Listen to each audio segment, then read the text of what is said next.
Guitar 1 students, a couple things to go over before we start our lesson this week, just to make sure we're all on the same page. First off, please be aware that this Friday is midterms, so you need to turn in all your work for this week by Friday, as well as any missing work from previous weeks. Please get that in on time, so that I can put that into the gradebook and give you a good grade. Secondly, this is for just a few of you guys, because some of you guys are a little confused as to the individual notes. Go ahead and look right now on page 73 at the song Mary Ann, just to give you a good example. If you need to, just go ahead and pause the video right now as you get to page 73 in your book.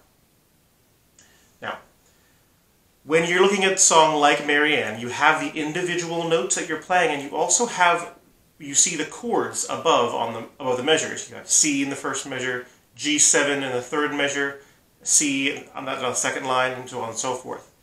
A few of you guys have seemed to think that we're still using those notes for the songs.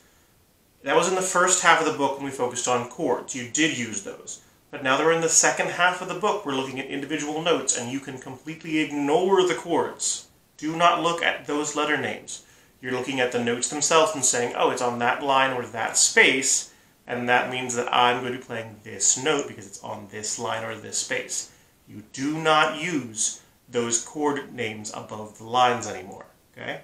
Just for when you were doing chords. Now, if you decided to say, hey, I'd like to do Mary Ann as a duet, one person doing the individual notes and one person doing the chords, then those chords are very helpful because you can then use those chords in that case. But for our purposes for this class, we are not using those chords, okay? Just look at the individual notes and make sure you're listening to the sound files. Because if you're not listening to sound files, it's really obvious to me as I grade your work. I'm listening to you play and going, wow, they have no idea what they're doing because they were not paying attention to the video. Please make sure that you are listening to sound files, you're watching the video for explanations on what I'm doing with my hands on the guitar. Otherwise, you're going to get lost. Okay? So, with that out of the way, go ahead and turn to page 74.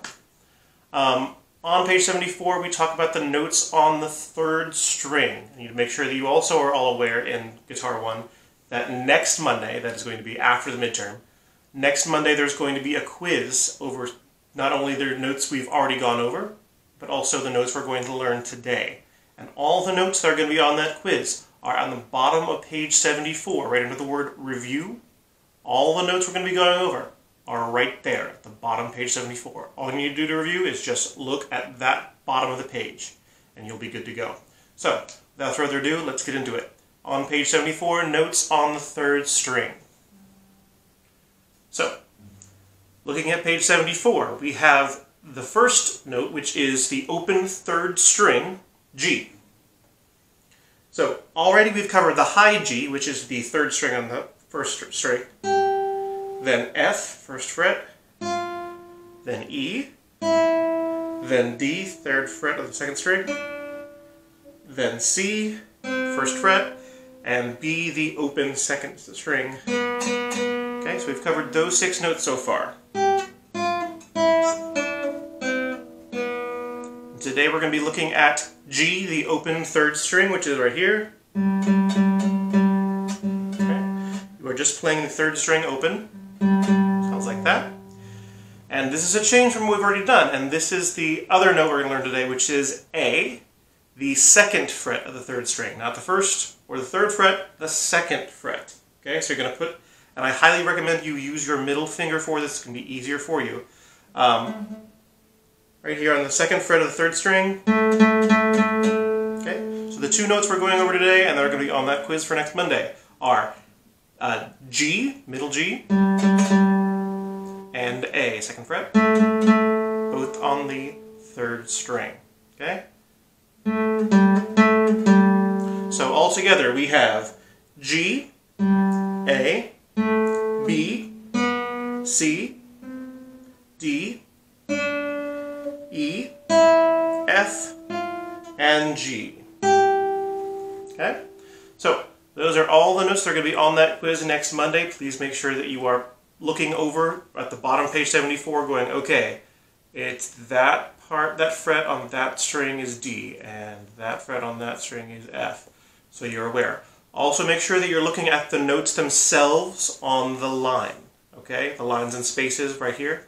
exercise 44 right there. So if I were to play exercise 44, again, that would just be the G, A, B, C, D, E, F, and G. Okay? I just played exercise 44 exactly as it's written. So, make sure you're studying that for as we move forward.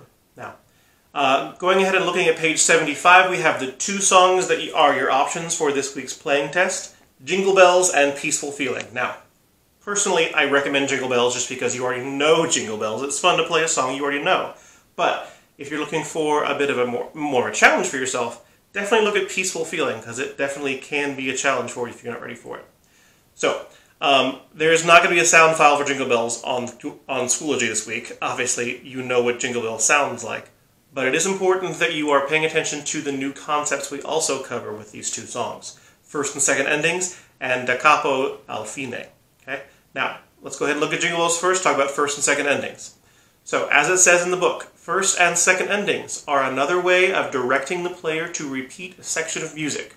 In Jingle Bells, you play the first two lines of music and the first ending. You go back to the beginning and repeat the first and second lines of the music.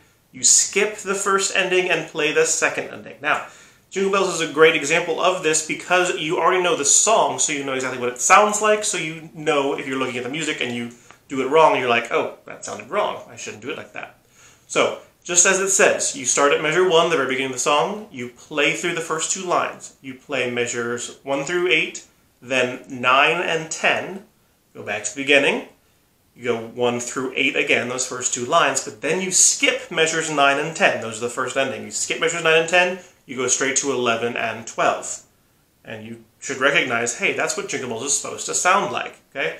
So that's what first and second endings look like. You have a first ending that you play the first time through, you go back and repeat, and the second time through, you don't play the first ending, you play the second ending. So, looking at Jingle Bells, you're going to be using some of these notes and some of the notes that you learned before. So, you'll start on the open second string,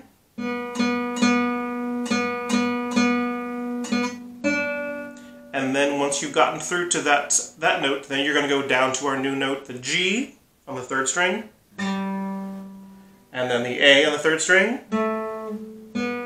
Okay? So you've got B, B, B, B, B, B, B, D, G, A, B. Then up to C. Back to B. Here's the first ending. Okay, so I've now played through the first ending of the song. I go back to the beginning, measure 1. And that open second string.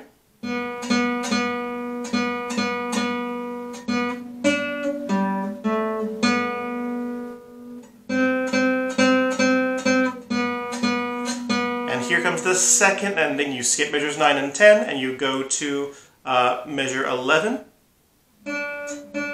Okay? See how that works? Keep going right over there. Bum, bum, bum, bum, bum, to the open third string, and then you're going to jump all the way up to the high G. So you're going from the middle G all the way up to the high G. Okay?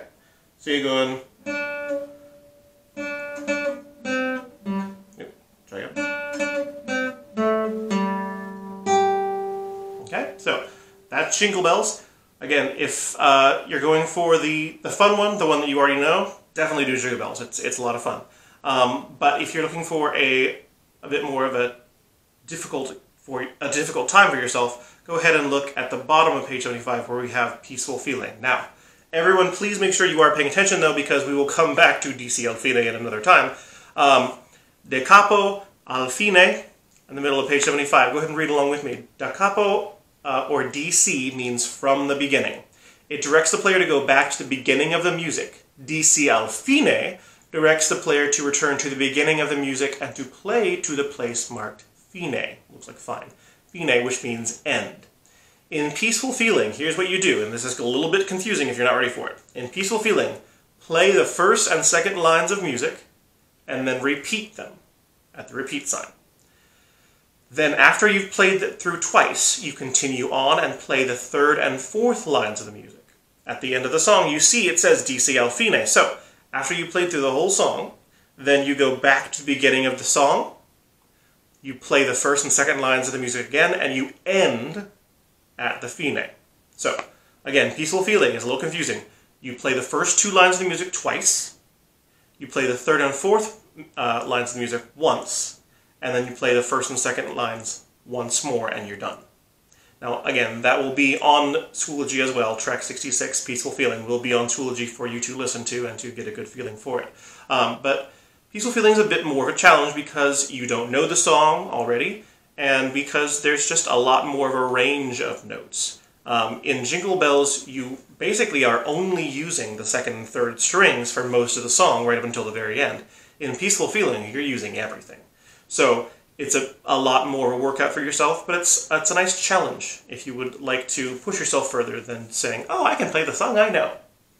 Again, either one is fine, but don't be afraid to push yourself as you're going through this, because the more you practice the difficult parts, the easier those difficult parts will be. If you have any questions about how any of this works, please make sure you post those questions on How I'm Doing This Week. That's the place for those questions. I want to make sure you understand what you're doing. If you don't, ask. I'm happy to help. Hope you guys have a good week, and make sure you get that work in on time so that I can give you a good grade for the quarter. I really want to do that. Thanks, guys.